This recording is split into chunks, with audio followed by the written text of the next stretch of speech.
always like to start with prayer. So I'm going to say a quick prayer for us as we get going. And again, we certainly appreciate you joining us. So, Father God, we thank you. We bless you for an opportunity to just talk through those things that we've done collectively as a community. We appreciate you using us as instruments of hope and beacons of light. And it's in Jesus' name that we pray. Thank God and amen. Awesome. So thank you guys for joining us. We just kind of want to talk to you all about the things that we've been doing as a community here. And I say as a community because all of you join in with us for the efforts that we do in servicing our local residents. And primarily, as you all know, we service youth. So again, we could not do those things that we do without you all joining in as a collective effort. So thank you for your prayers. Thank you for, again, your volunteering. You send donations. You come and you help with events and all of that. And so again, thank you for the teamwork effort that we do collectively together. But here's this question. How has quarantine been impacting you, right? This COVID-19 global pandemic that we're still yet experiencing. Can we kind of talk through the impact, right? Have you been dealing with some challenges? Have you had any gains or anything since we've experienced this global pandemic? Or, any new adventures, new hobbies you've taken up to kind of offset the time that we still haven't collectively been able to move on as a community? It's not like it was originally, but we still kind of are, I think we're at phase 4 in trying to get back to normal. But let's talk through that. How are you doing with COVID-19 still impacting you, your families, and your lives? Who wants to start out? I'll close out. So who wants to start and just chime in and let us know how you're doing regarding the pandemic? I can start. It's been interesting, especially coming back into the office for the Teen Mom Summer Camp, because I was one of those worry bots, like, oh my gosh, if I go outside and breathe, we're going to get sick. So just kind of releasing some of the anxiety, going out, practicing safety measures. It's been better, but I, of course, am still concerned. So I'm just very careful with my children, and I have small children, so they like to go out and play. So we just got this thing where when you come in the house, you wash your hands and take off the clothes that you were outside playing in. Mm-hmm. That's a great process, right? No contamination coming in the house. Oh, yeah.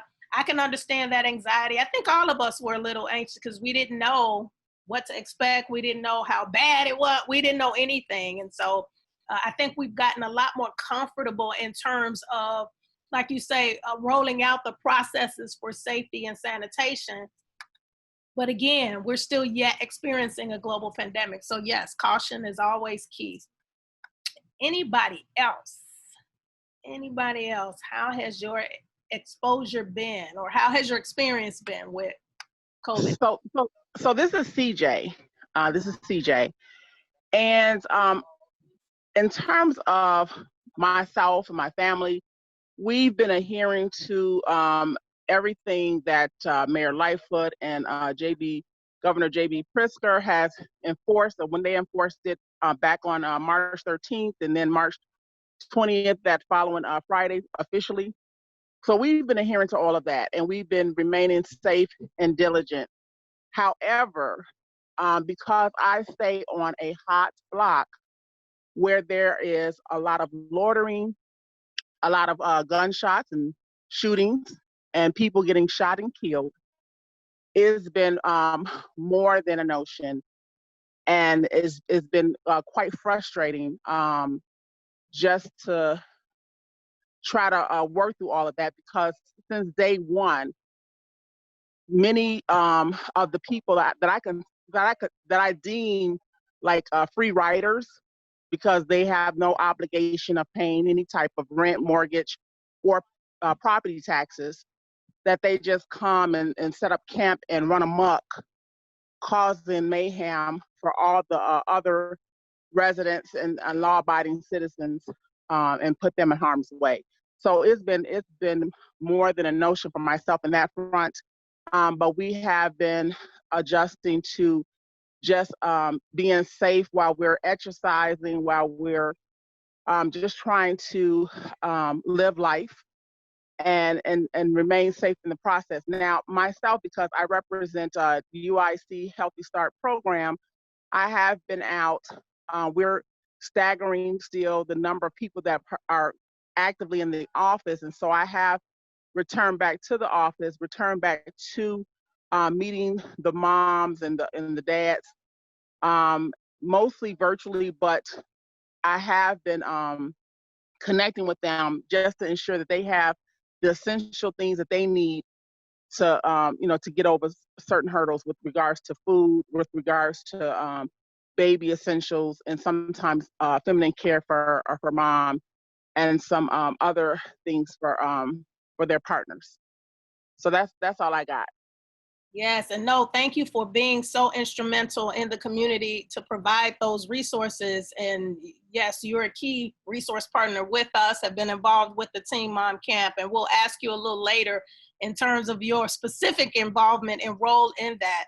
But yes, unfortunately, many of the younger generations perhaps may be a little bit more antsy and still out and still, are, I guess, getting other layers going after the looting and the rioting. So we still have, like you say, that unrest going on with, a lot of different things. And so unfortunately, some communities are still experiencing a heightened amount of violence. And we are yet trying to figure out what can we do as an organization to help offset that. So thank you for being a key resource partner, CJ. And yep, we're going to talk through even today, some things that, some options in terms of what can we do moving forward.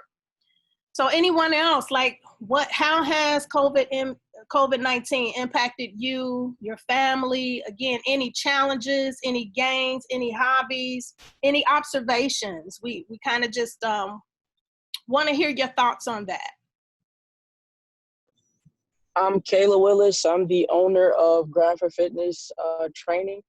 COVID-19 has impacted me on the personal side as well as the business side. It had its gains and it had its losses. We suffered, about 7 deaths throughout the family during this COVID-19 pandemic, as well as it made me sit down and really get things together and how to move forward and how to move differently for my business.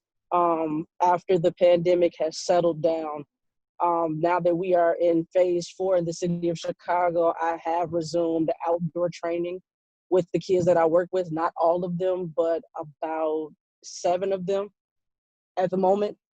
We are adjusting. We are in the Chatham community, doing as much as possible, and we are renovating at the moment. So we're moving slowly but surely, but also staying safe throughout the pandemic as well.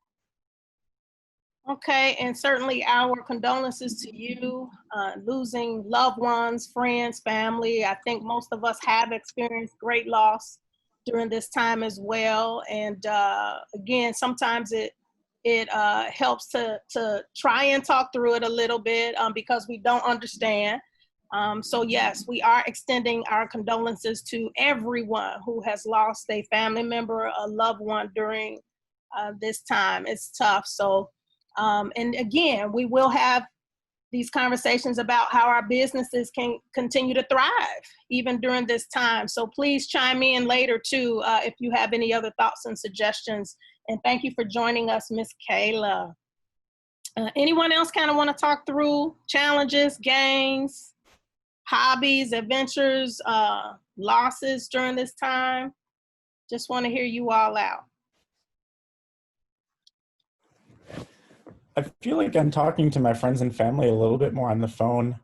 That's kind of a potential gain, depending on how you look at it. And then, of course, saving a little bit more money, not spending it on kind of eating out as much. That's kind of been two, I guess, reframes of, I think, the only positive thing I could think of right now. Yeah, no, again, yeah, a lot of corresponding and communicating going on right now since we're unable to kind of physically, be mobile or less, mobile. A lot of people doing a lot of video calls, video chats, and things like that with family and within organizations. Yes. Anybody else want to share? I know a couple other people have joined in. I see Michael McGee. I see Principal Rawls. Anyone else want to kind of talk about challenges, gains, losses, adventures, or just ways COVID-19 has shifted your life?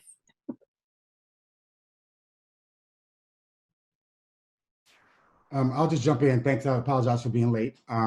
Thank you so much, obviously, for organizing this. As always, Dr. C, do a wonderful job. But I think one of the things that I've noticed with the boys is that, running the school puts everything on a different platform in terms of us organizing and preparing for the fall. But I think the sense of activism that we've created within our community has been inspiring. Just to me personally, right? I felt hopeless. I felt, distraught and a sense of despair for our community. But since the uprising, we've been doing a lot of things for the community. Obviously, we're giving away our free food, and we're excited about our back to school voter registration drive. We have a toy drive giveaway on the same day. So I just think that I've helped to foster a sense of activism and a sense during a time of helplessness, right? Because before that, I don't know if you know this, but I probably lost about 25 pounds. I look amazing, but just the stress has gotten me to a point where I'm not comfortable eating or just poor habits. And then, so that's in turn led me to a space where I realized if I didn't start taking care of myself, I was probably going to die, to be honest with you. It's not too, dramatic to say that, because I was just dropping weight, just having, no routines, no family structure in terms of my boys. But since we started doing things, we've been, feeling like that we can actually control the destiny of our community. So I've been very happy about our movement so far. We have a long way to go. We have a lot of big plans for Auburn Gresham, and I hope that, God can continue to bless us. And if we continue to work with organizations like you all and some of our community partners in the building, I think collectively we can all get this done. So we got lots to be done, and, a long way to go. So. Yes, no, you hit a key factor. This whole, self-care is critical because, again, the unknown and the uncertainty can actually stress us out, right? Especially those of us that are business owners, like you say, CJ, you helping the community, Principal Rawls being a key resource partner, Ms. Kayla, you owning an organization, Ms. Jade, Joe, all of us who are really, and even Michael, Pastor Mike, all of us who people call on and rely on for answers, for resources, for services. We don't have all the answers all the time. And so sometimes it really can be a huge, huge toll on us to try and figure out how can we be instrumental even more. Because Principal Ross, he's been out there, again, food drives, like you said, all kinds of things. The youth rallies, protests, all kind, and a number of food giveaways. So again, we definitely can feel the toll on that. So yes, please take care of yourselves, you guys, because they're relying on us to take care of everyone else in the community. No, thank you for sharing that, Principal Ross. Anybody else, like any challenges, gains, anything you started doing new or differently since COVID-19? So for me, since COVID-19, I haven't been at home this much since I started working. Now that, y'all hear me? You talk very low. Please speak up. Now since COVID-19, I haven't been at home that much. I'm not used to being at home so much. So it's really giving my body time to relax and wind down. Have so much stress on it from working so much. So I can kind of say it's a good thing, but I'm a little antsy of getting back outside and starting my normal routine. Okay, no, thank you for sharing that. So you were able to kind of slow things down a little bit. Correct. Okay.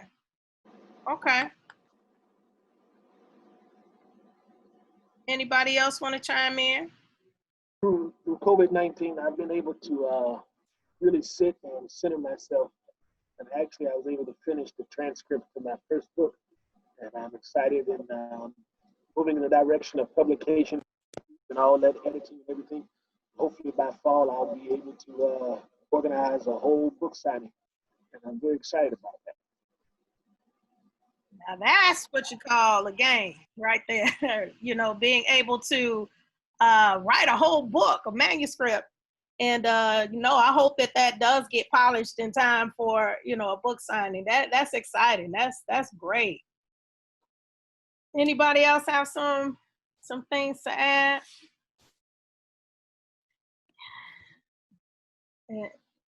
And that's okay. Because what I'll just chime in and talk about the gains. Even as an organization, it has been absolutely nothing but gains for us in terms of just wanting to, or I should say being asked to lead COVID-19 efforts in the community, and, you know, huge organizations reaching out, asking, you know, what can we do to help? How can we support? You know, you're out there in the trenches. You know, what is it that you need as an organization? So we have been blessed, and we've been benefiting greatly by this unfortunate, you know, global pandemic that's happening. So we have been given resources that we haven't had access to. We've been able to even add to our staff and our team, and Ladarius is one that we were able to onboard, you know, because of, again, people see that we're out and, you know, we're asking, what do we need? And I'm like, we need manpower. We need money. We need, you know, we need these other resources and services in order to keep things going out here. And so we have benefited greatly as an organization, and we are grateful that people actually saw that we were out doing the work and gave us a call. And we are yet growing. We are still yet challenged in the sense of trying to have solutions for our families and the youth that we service. So now that we have a little bit more manpower and a little bit more support, we're up for the challenge. We're up for the challenge. So let's talk about, you know, what adjustments have we actually made as an organization? And again, we are at phase 4 now, I believe. And in terms of our organizational adjustments, we are still yet in compliance with social distancing. We make a conscious effort to not have more than 10 staff in the office at a time. So although phase 4, I believe, allows for is it 50 or is it more than 50? It's 50. You know, it allows for 50 for any gatherings, but we are still at the 10 people maximum mark, because we just, of course, are still yet being cautious. So anything that we do, that's our cap, 10 people or less. We have rearranged the office so that our workstations are, of course, within, or I should say, are mindful of the social distancing of spacing. And then we've rolled out COVID-19 policies and procedures. Now, because of course we're not medical staff or anything like that, we're not doing the temperature checks or nothing of that sort, but we have folded in a health questionnaire so that individuals could self-report if in fact they are having any health challenges or anything. So we're relying on the reporting of individuals and the honest responses to let us know whether or not we can approve their admission or admittance into our office. So they get the questionnaire the moment they come in, right? And based on their responses, we either allow them access or ask them to not come in. So that's kind of how we have folded in those policies. And I'm sure you all have experienced these differences as well in terms of things that you're having to do differently in your office. And then after that, of course, we have this sign-in sheet. So in the event someone does test positive for COVID-19, we'll be able to have a list for contact tracing, right? So we'll be able to research all those individuals who have come to the office and received services within a certain period of time. So this was something that we had to create, devise, come up with, because I think this is going to be for a while, you guys. We don't know, but we're yet trying to fold in these practices and policies because we, of course, have the health and well-being of the people we service as well as staff in the forefront. And so what we do now is primarily virtual. Talk about a shift and a change. Because, dealing with youth and young people, we were, kids like to get out and move around and kind of like outings and things. So it was tough to fold all of our programming on a virtual platform. But we did that, and we are rolling out our Teen Mom Support Camp virtually right now. And of course, Jade will talk about how that's rolling out here in a little bit. But what are we doing regarding this change? We have to appeal to these young people. And you all know young people, it's hard to get their attention anyway, right? So we had to understand their language. We got to have these up-to-date, relevant, real, raw talk methods, all of these, procedures, all of these things that is going to appeal to them. Otherwise, if they don't vibe it, it's not gonna, engage them, and that's problematic, right? We know we got to understand the young people that we service, right? Are they the little toddlers? Are they high school? Are they young adults? Because if we don't realize, what's current to them and what they're dealing with at the current time, again, we'll miss them. And we know we got to use visuals, symbols, free words, logos, graphics, pictures like that. All that reading, they're not going for it. We know that. So these are things that we keep in mind in terms of success for our virtual programming.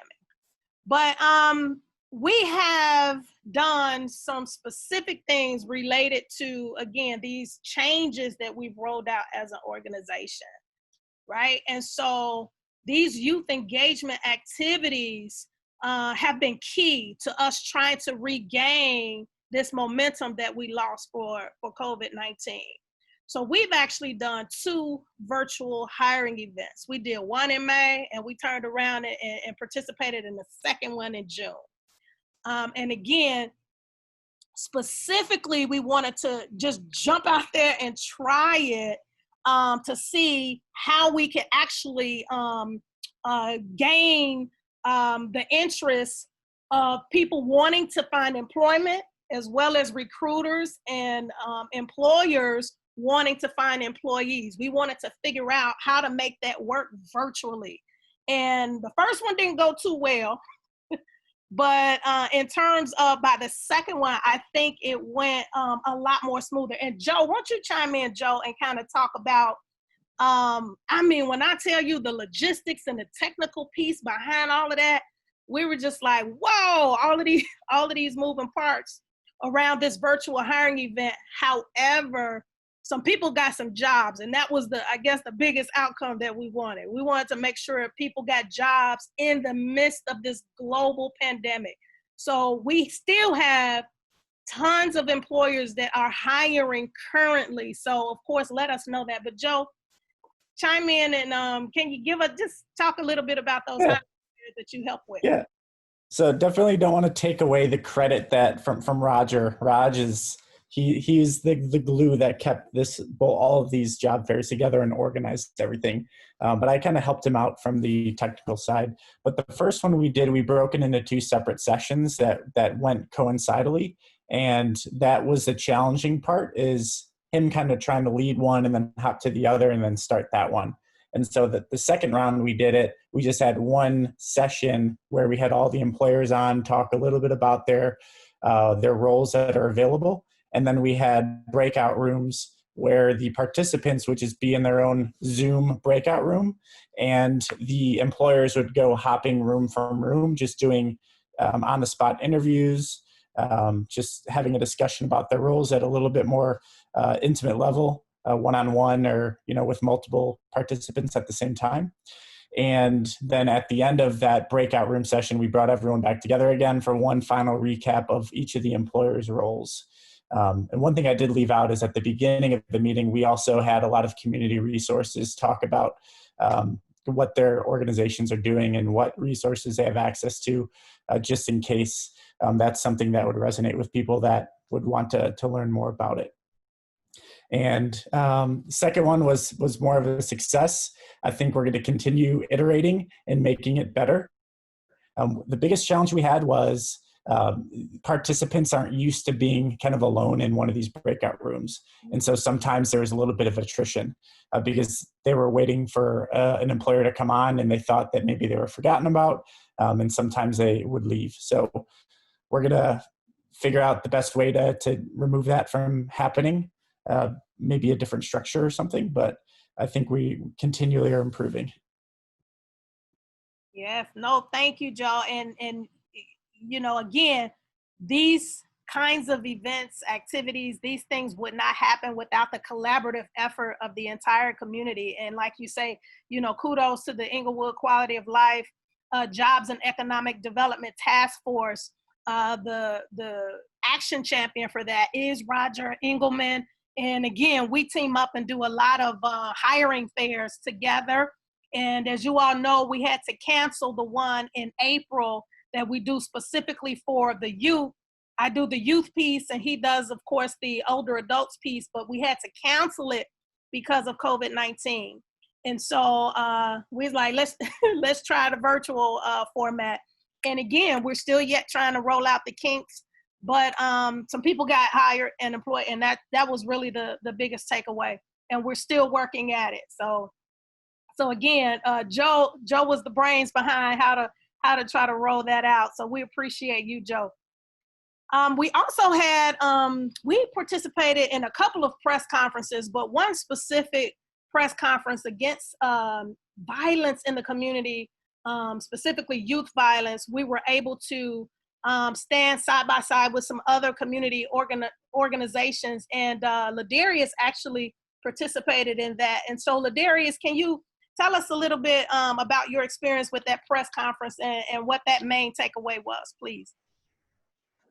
Yes, so we came in contact with a in the community who had tragically lost her daughter, who had previously witnessed the murder of her cousin and testified against the murderer. She literally broke the so-called no snitch rule and had the courage to stand and look the assassin or the murderer rather in the eye and testify against him.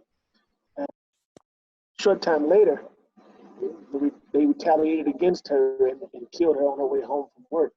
And the mother tragically lost her daughter, beautiful. I mean, just an absolutely beautiful girl. Looks like she had a wonderful spirit as well. And we were able to get the mother a little spotlight in front of the police precinct. They would tell her story very passionately. You can tell that the residue is still there. She's still reeking and grieving from losing her daughter so tragically and suddenly. However, the petition is that we move the government in our behalf with funding so that we can increase the protection of eyewitnesses, and that we can redirect from certain police budgets or what would normally go to funding police initiatives to actually investing into the community where the money is has the most use.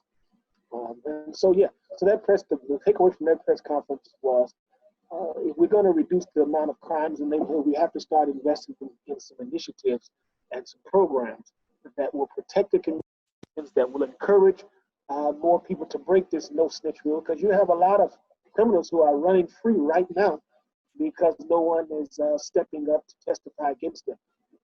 And whether that's a concern about their own safety or not is something that we have to continue to talk about. And so, yeah, walking away from that press conference, we definitely see that there's a need for funding, and we see that there's a need to encourage more of our young people, or people in general, break that rule.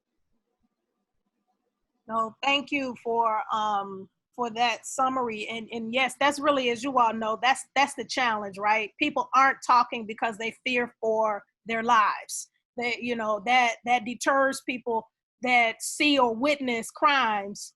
You know, they don't want to say anything because they're scared. And so we're kind of honing in and again trying to identify solutions even around that as an organization, because you know, we are really trying, this violence has to stop. It has to stop. And so that's one angle that we're discussing as an organization with others. Can we kind of deal with this no snitch rule some kind of way? Can we deal with it head on and see how we can encourage people to actually speak up and speak out, but yet be protected when and if they do? That protection piece on when they talk, come on, real talk, we know they not being protected and it's getting out on the street who's telling. So that's why they not talking. So we're trying, you know, so we want to continue in that vein. We're trying to see how we can bring some solutions to the table with that. So thank you. And then we're doing the Teen Mom Support Summer Camp. We're right midstream. We've just completed week 3. And here we are now. We have 3 more weeks to go, but we're right in the middle of that. And again, Jade has been spearheading that. She's been chairing that like a champ. When I tell you a champ. And so I want her to chime in right here and kind of update you guys on this Teen Mom Support Summer Camp. It is absolutely fantastic. And again, I can't even take much of the credit for it. I'm not a facilitator. I'm just, you know, giving suggestions and input from the sidelines. But come on, Jay, talk about your baby here. Okay, so the Teen Mom Summer Support Camp, we did have a total of 23 moms apply and inquire about the program altogether, and we've had 14 moms stick with us this summer. So through that, we're on week 3. So we went over Parenting 101. The week that we had, we talked to the moms about their parenting styles. We sent them their love languages of their children and to understand how to communicate better. We also brought in a community resource partner. CJ was one of them with the Healthy Start. So that week 1 was very successful. The mothers came in, they shopped for the very first time with the abundance of donations that we received from our community partners. So the moms 8 of them are pregnant and expecting. So the rest of them maybe have like children that's maybe 5 and under. So that was Parenting 101. The first week we got to learn about them, learn about their needs. The second week we went over financial literacy and budgeting. It's another thing that the moms really enjoyed. We came up with a planner, a budgeting planner where they're able to track their income and estimate their expenses. And this week that just passed, it was about apartment hunting, and we kicked the week off with a credit consultant who came in and she poured into the girls, and they were very engaged. And they asked a lot of questions, so she just really taught them, you know, how to jumpstart their credit from having no credit. Because later in that week, we talked about how you get a loan, you know, for a car, and we had a realtor who is also a community resource partner from the Inglewood area come in to talk to the girls about what it's really like to get an apartment and how it's not that easy. So in the midst of those 3 weeks, the mothers are very engaged. We're online on this platform, and we bring it down to their level. But in the midst of all of that, we have case management days where we really find out what their needs are.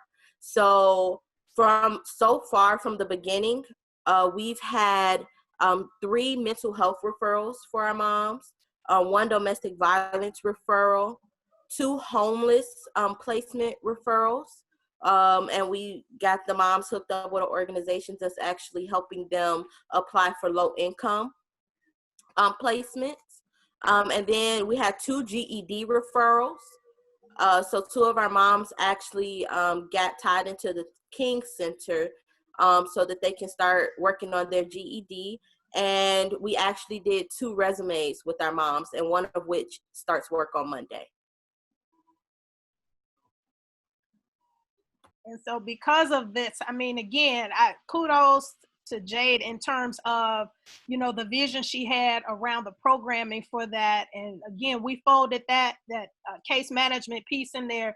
And as you can hear, rocking and rolling in terms of connecting these young mothers to resources in the community, really helping them build, you know, their adulthood and develop in terms of just young adults in general. So we are extremely excited. And again, we're only week 3 with these kind of numbers, right? So we are excited to see what the overall total will be in terms of the impact and how we were able to help them leverage the resources that we are directly connected to. So again, we're excited about that. And then let's see here. We have some other things coming up, because yes, we're doing a live stream tomorrow, right, Miss J? The segment about the Teen Mom Support Summer Camp. Tell us about that segment you're doing tomorrow with the mothers. Yes, so on Monday, we will be at 6 o'clock. We will be going live on Facebook, and our moms are coming in because one was a graduate, so she's going to be talking about you know, how graduation, you know, graduating was, finding out about, you know, her new life journey with another little human being. And we're also going to highlight some of the things from camp that's really impactful to them and the things that they're going to be carrying out with them, you know, from this camp, and things they look forward to. And the moms actually started their own support chat, and we want them to come talk about that as well. So we look forward to, you know, having her on and highlighting her on Monday. Okay, so no, we're glad that the moms are actually talking through, again, all of the wonderful things that they have not been able to access and that they didn't even know about. So we certainly appreciate Jade in directing them and guiding them to gain all of this knowledge and support. Okay, and then we're having a summer camp baby shower. So on August 7th, that's going to be the celebration for all of the moms that have been in the camp. We're going to bring everybody together to just give them a certificate of completion, and really just shower them with all kinds of gifts and you know, trinkets for the baby. We just want to make sure that that they know they still have this circle of support even moving forward. And so we've decided to celebrate them on August 7th as an actual camp. And yeah, so we just want you all to know that in case you wanted to contribute in any way, be it monetarily, or if you wanted to donate baby items, baby goods to that, we'll certainly make sure that the moms get that. But that's going to be like their send off in terms of, you know, you've completed these 6 weeks with us. You know, here we are continuing to guide you, lead you, whatever, link you to resources. But you know, here's the end of this chapter, and of course you're beginning to move on from us. So we wanted to note that we are having this summer camp baby shower for all of the participants. And on the 15th of August, we're going to be a part of a back to school youth rally that will be at Ogden Park. And we will be tabling out there, and we're looking to, of course, have like the backpacks and the school supply giveaway at that youth rally as well. And then on the 17th of August, we are going to roll out a virtual open house. We want all of the local schools to know the programming that we're doing for after school. And Ladarius, if you could chime in right now, he's actually going to be spearheading the after-school programming that's coming up. And I don't know if I mentioned his role. He's actually the administrative assistant here at True Believers Community Connections. And you all know StayLIT is just the youth initiative under True Believers Community Connections. But he's going to be in charge of that after-school programming. And can you talk about your vision for that, please, Ladarius? Yes, so we are building community here. What we want to do is we want to target particularly young adult in high school in the areas of leadership development, financial literacy, college readiness. We think it's important to focus on mental and behavioral health, as well as reviewing legacy in order to get a picture of what destiny is. And what I'm meaning is, I'll start here, is that with the young ladies, we are devising curriculum surrounding the queens of Egypt, identifying the strengths and the contributions of these Black queens who were Black women and who did some major revolutionary and things in what at that time was the most powerful country in the world. Some of the queens of Egypt did landmark things that not even the men were able to get accomplished. And so we want to hone in on that and focus so that we can give the young ladies some inspiration, motivation, push discipline so that they can start their courses and pursue their destiny. Within those queens, we will find the leadership traits, the qualities and characteristics that they had, and see how we can identify that with the young ladies within the community.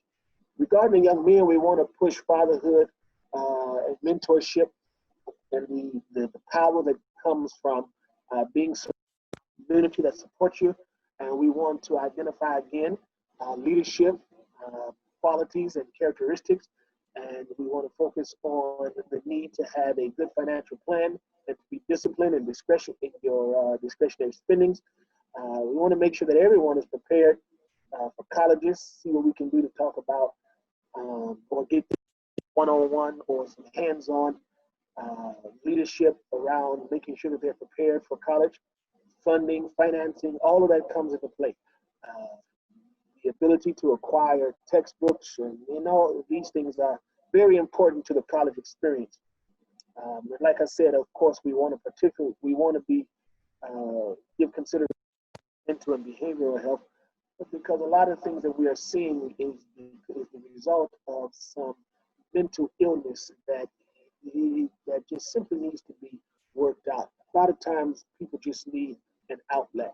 As I was sharing with Dr. Carroll yesterday, my testimony of when I was coming up, I was very active and very, just kind of like all over the place, fidgety and nervous all the time, and just, because there was not a lot going on that was really challenging me. Eventually, I got into reading history, and that intrigued me and was able to stabilize me, and I stopped moving around so much. So, what we were, that's why you're on mute and they didn't hear you.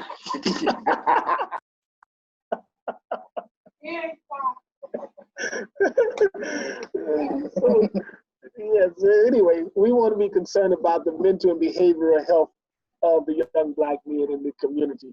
And we're going to do that from a textbook written by Bishop Tudor Bismarck titled Fathers in the House. It really takes time to pick apart the differences in mentoring, coaching, and fatherhood and corporate fatherhood. And so we are very excited to be developing this programming. It has been a lot of research and ongoing research, putting together proposals, wrestling between content, a lot of typing, backspacing, but we are working it out. We are very so yeah, I think you're still on mute, but I hear you. We will begin September 15th. The first half, what we've done is it's about a 13-week course, and so we've broken it into two. So we'll go from September 15th until the end of October. Then we'll pick back up November 10th, and we'll go December. And again, we're very excited. We're not sure right now with the ongoing pandemic that we're having We're still between virtual and in person. It might be, as I said before, it might be a little of both. It might be a little of one, a lot of the other. We don't know quite yet. Either way, we are designing the curriculum in such a way that it could be beneficial and effective, whether we're in person or virtually. Oh, we are setting up guest speakers, presenters, to come in and assist us with getting this information, this content to our community young people. Yes, and so of course, we'll be looking to pull from the pool of community resources, those of you who are experts in any of the topics that we are going to introduce the youth to. We'll be pulling on you all to come in once again and share content with the young people. I was also going to make note of, we will be folding in this case management piece again, so that we'll still assess the immediate needs of the young people and their families, and still yet do the employment referrals and so on and so forth. You know, whatever they need in terms of making sure they're self-sustaining in school and at home and in the community. So again, if that's an employment referral, mental health referral, domestic violence, homeless shelters, even food and clothing, whatever we can be resourceful in, we're going to make sure that we can do that. So yes, we're super excited about that. That actually, you know, that brings us to the end of what we wanted to share with you. But I definitely want to ask you guys, now that you've heard about this virtual open house and the programming that we're looking to roll out in the fall, do you all have any suggestions on, in terms of what we could roll out, or like what methods to roll out the programming in? Because again, the virtual can get kind of stale and just like doing the Zoom all day, every day. So do you all know like any other methods that we could incorporate, chime in? We actually do have we actually have 3 youth workers that come in and do like our team building activities on Zoom with the actual Teen Mom Support Camp. And so that's through our partnership with St. Sabina. We have 1 youth, and we have a 2nd youth that's starting Monday, as a matter of fact. So we have 2 from St. Sabina, and then we have 2 from Children's Home and Aid by way of One Summer Chicago. Those other 2 young ladies, they're the ones that help with the Teen Mom Support Camps, virtual games, virtual team building activities, and things like that. So, but do you all have any suggestions on what we could fold in, incorporate in terms of games or in terms of content in ways that can be innovative for the millennials that we'll be servicing? Any ideas, you all? There's a website called Cahoots. I'm not sure if anyone have used it before, but that's kind of like a classic easy one where it gets engagement via cell phone, where people could just vote on things. That's a fun. Cahoots will be, what day we're doing Cahoots, Jay? What day next week? I forget what day. I think Monday. Monday. Yeah, Monday we're rolling out a Cahoots platform game for the girls. So yes, Joe, thank you. And again, any other suggestions? Again, that's the struggle, trying to keep it real and relevant and fresh for the millennials. That's our biggest challenge. Dr. Cullen, this is CJ. Can I chime in? Yes, ma'am. So you know we have a doula, Raisa Sadat, with the UIC Healthy Start program. And so one of the ways we can perhaps engage the moms is just by her assisting through like a virtual Zoom call to just have a chat, if you will.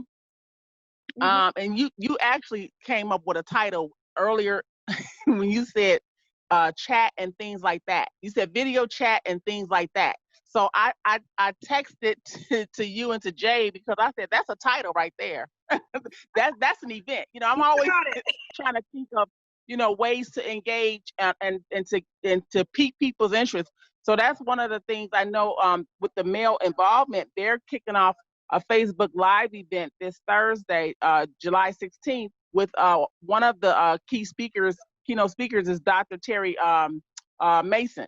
So I know that there are ways to engage, and I love the Kahoot. I've played it myself, and then there's also virtual games too that they can get involved with. Like I know my kids were doing virtual Uno before COVID.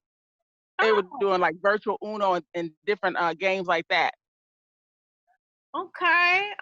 No, thank you for that. Yeah, we're almost kind of like running out of things because we've been doing this since March, right? Here it is, in July, we've been kind of running out of options. And so this is why we kind of ask our other partners and ask our other, colleagues and things, what are you doing to keep it fresh and keep it relevant and real?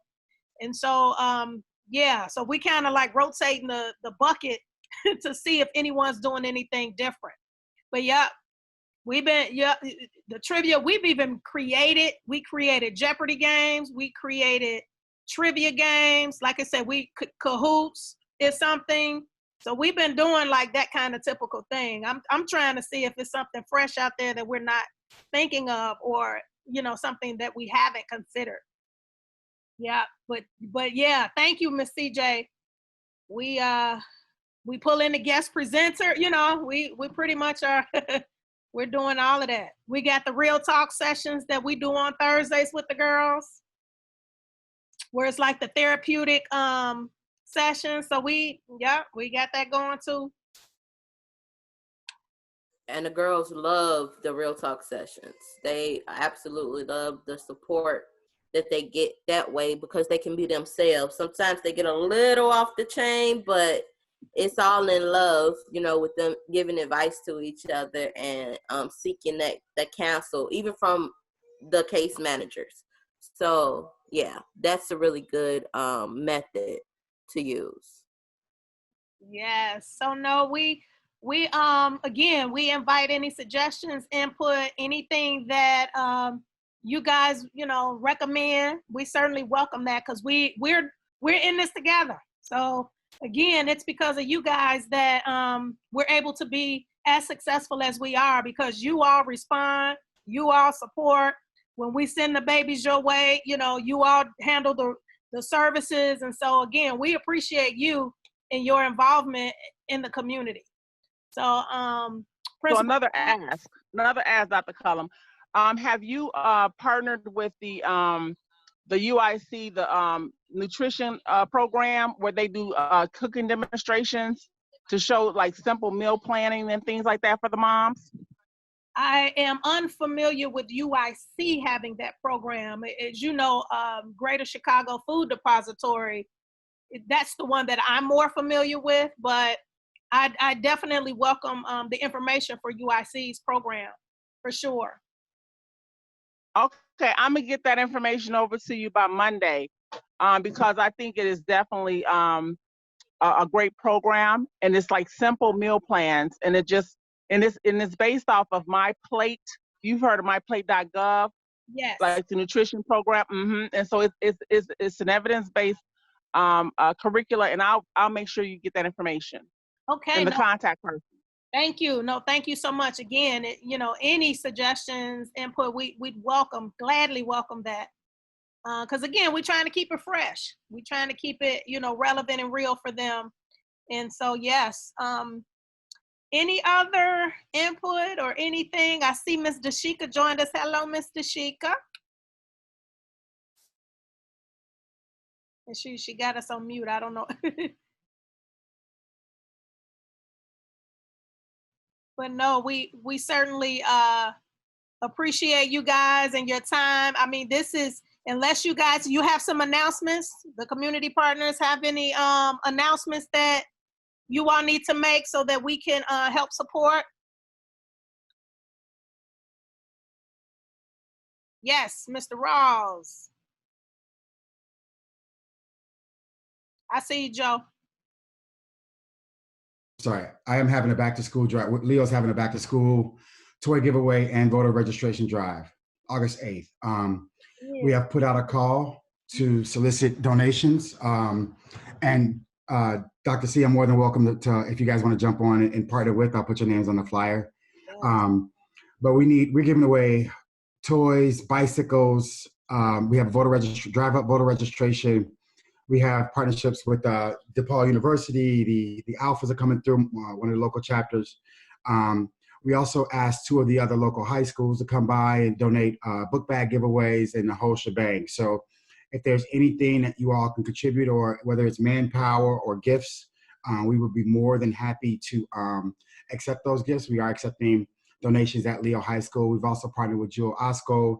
Our partners at American Airlines have shown us some love. Chicago Bears, obviously, with some slick merchandise. So we got tons of stuff, but the need is so high. We're expecting around somewhere between 300 and 400 youth, as well as another 200 or 300 adults. Our goal is to register those who are not registered to vote, and inform the community. A lot of us think that just because you have incarceration in your background, that you're ineligible to vote. We want to inform the community that we do have some political power. So if you can contribute in any way, we will not take any volunteers, nor we will not turn any volunteers down or any donations. You can always reach out to me at Leo High School, S. Rawls. My first name is Shaka, last name is Rawls, at leohighschool.org. We're interested in partnering with whoever wants to help the community. It's not hubris. It's not about Leo. We're not recruiting kids. I'm always recruiting, but we're not actually recruiting kids. This is about empowering our community and giving and then providing a need to our community. I will send you the flyer so you can send it out in your weekly updates. Please do that. And yes, consider us a partner with that. We can definitely talk more specifically in terms of your need. If it is manpower, we can be there. I'm adding this to my calendar now.